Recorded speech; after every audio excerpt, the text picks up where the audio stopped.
Coming up next, the quartet will be performing another invocatory item called the Jatiswaram.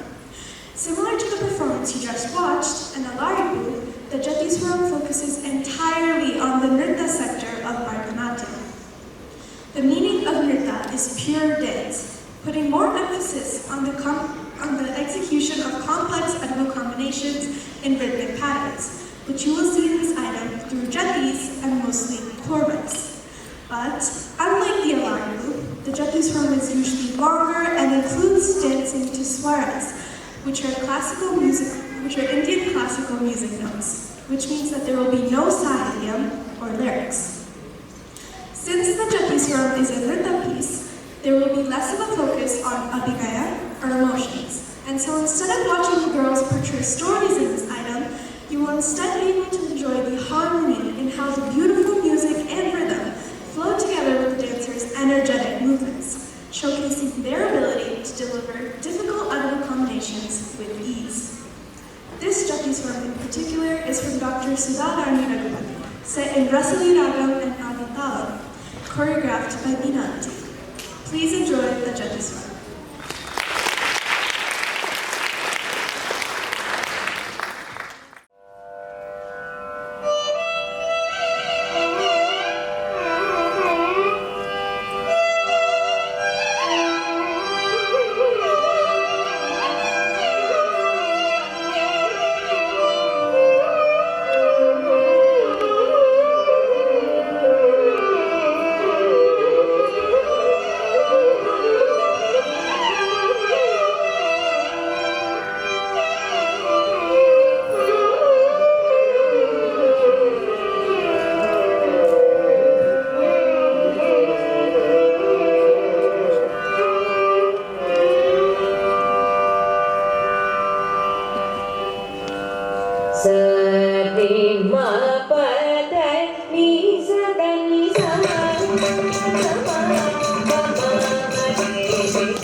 Thank you.